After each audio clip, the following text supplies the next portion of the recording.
Well, howdy there, Internet people. It's Bo again.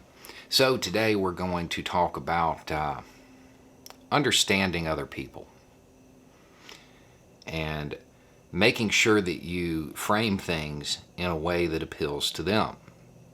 And of course, we're going to talk about Trump's tax documents, but we're going to do it in a different way. We're going to give some advice to the Democratic Party because flat out, they're doing it wrong. They are doing it wrong.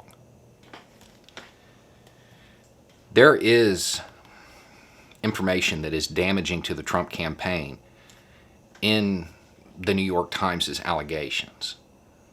But it is not that he paid $750 in taxes. That is not going to impact his base at all. To the contrary, it is going to endear him to them. Smart soldiers will take the time to learn their opposition's tactics. Really smart soldiers will take the time to learn how their opposition thinks and what motivates them.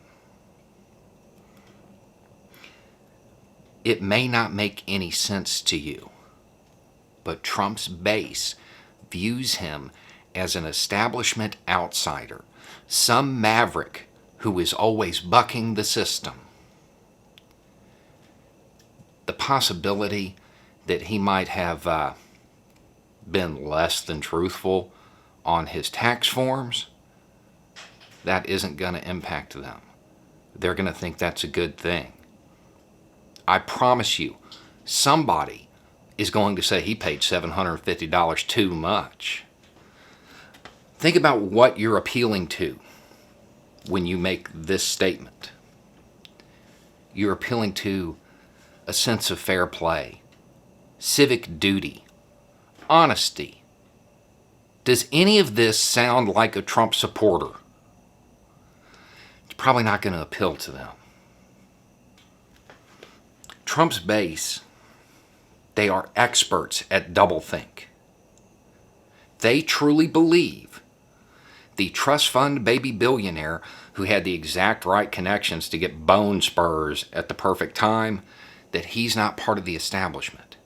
They think he's like them, when in reality he doesn't even like them. But that's what they believe. Because of that, they can simultaneously hold the opinions that they want a strongman leader, some authoritarian like Trump, and pretend they're anti-government. The idea that he somehow scammed the government, it's not going to fly with them. They don't care about that. However, there is information here that is incredibly damaging to him. It's just not that. Trump, in the years leading up to 2012, some years he had hundreds of millions of dollars in revenue. We're talking about a lot of money coming in. And then in 2012, he started losing money. Losing money in 2012.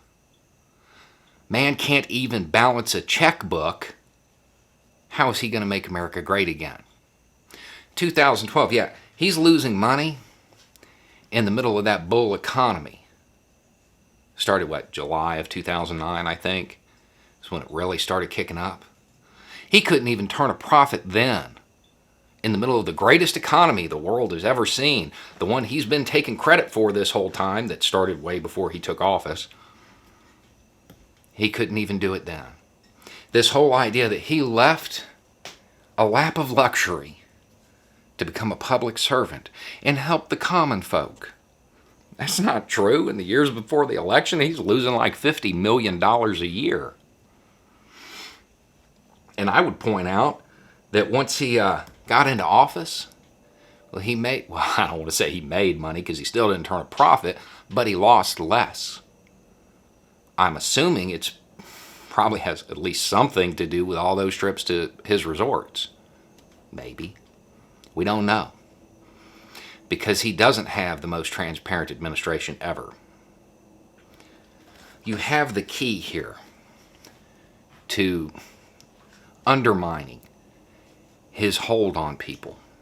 One of their core beliefs is that this man can do nothing wrong, that he's a great businessman, that he's going to lead us out of whatever horrible situation they perceive us to be in, when in reality, he couldn't turn a profit in the middle of one of the best economies we've ever had.